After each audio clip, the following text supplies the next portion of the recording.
Hello everyone, আসসালামু আলাইকুম। চলে আসলাম আজকে আরেকটা ব্লগ নিয়ে। আজকে মূলত বাসায় বসে থাকতে ভালো লাগছিল না, তো হঠাৎ করে মন চাইলো যে না, একটু বাসা থেকে তো যেই মন চাওয়াতেই কাজ, আমরা সবাই মিলে রেডি হয়ে বের হয়ে গেলাম এবং আমরা একটা রিক্সা নিলাম। রিক্সায় করে আমরা ঘুরছি। এটা হচ্ছে আমাদের শহর। আমি ফরিদপুরের মেয়ে। ফরিদপুর শহরটা হালকা করে আপনাদের দেখানোর চেষ্টা করছি। তো গাড়িতে বসে অনেক গল্প করতে করতে অনেক দূর পর্যন্ত গেলাম। অনেক দূর পর্যন্ত যাওয়ার পরও আমরা মন মতো কোনো জায়গা খুঁজে পাইনি যে এখানে গিয়ে হচ্ছে বসে একটু কথাবার্তা বলা যাবে বা গল্প করা যাবে, আমরা ফ্যামিলি টাইম একটু সুন্দরভাবে কাটাবো। তো আমরা এক জায়গায় গিয়েছি, ওইখান থেকে আবার ফেরত যাইতে হয়েছে। তো ফেরত যেয়ে কোথায় যাব, পরে রিক্সা মামাকে বলছিলাম যে আমাদের এমন একটা জায়গায় নিয়ে যায়। তারপর আমরা এমন একটা জায়গায় আসি, দেখতেই পাচ্ছেন খুব সুন্দর পাশের নদী এবং খুবই কোনো মানুষজনে নেই।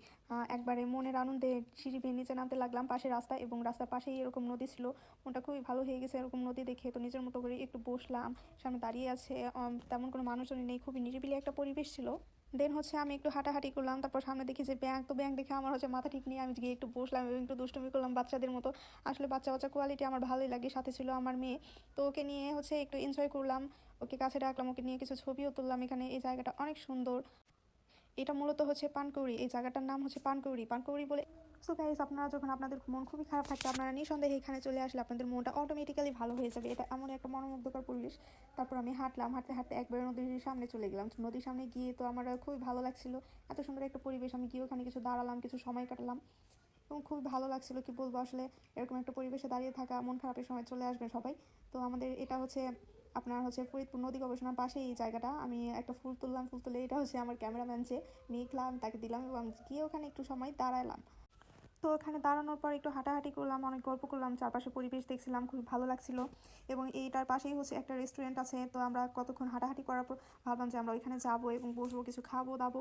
তো তারপর হচ্ছে ওই দিন আসলে মনটা খুবই খারাপ ছিল। এই জায়গা যাওয়ার পর আমাদের মনটা খুবই ভালো হয়ে গেছিলো। ফার্স্টলি একটা জায়গাতে গেছিলাম, ওইখানে আমার একটু ভালো লাগেনি, যার কারণে আমি রিক্সা মামাকে ঘুরিয়ে আমি শহরের একটু সাইডে চলে আসলাম। আমার বরাবরই একটু নিরিবিলি পরিবেশ আমার খুব ভালো লাগে।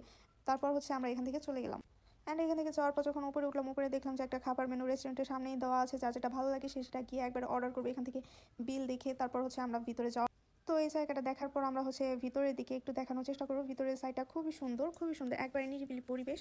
তো গাইস, এই যে এখন আমরা ভিতরে আছি, আপনারা দেখতে পাচ্ছেন ভিতরের ভিউ মাশাআল্লাহ অনেক সুন্দর। এখানে ছবি তোলার মতো খুব সুন্দর জায়গা ছিল এবং আমি হচ্ছে পাশে দাঁড়িয়ে দেখতে পাচ্ছেন যে অনেক এনজয় করছে, অনেক ছবিও তুলেছে এখানে দাঁড়িয়ে। তো এখানে দাঁড়িয়ে ছবি তোলার পর হচ্ছে খাওয়া দাওয়ার পর্বটা কমপ্লিট করে নিলাম। মোটামুটি খাবারের মানটা এখানে ভালোই ছিল এবং আমরা খুব মজা করে খেয়েছিও, বাট অনেক গরম ছিল যার কারণে তেমন একটা মজা করে খেতে পারি নাই। বাট খুব অ্যান্ড এখানে খাওয়া দাওয়া কমপ্লিট করে আবার হচ্ছে আমরা বাইরে চলে গেলাম, গিয়ে এখানে একটু দুষ্টুমি করলাম। তো এখানে দুষ্টুমি করতে খুবই ভালো লাগছিল আমরা। তো আজকের ব্লগটা এই পর্যন্ত। এখন আমরা বাসায় ফিরবো। টাটা, বাই বাই, আসসালামু আলাইকুম।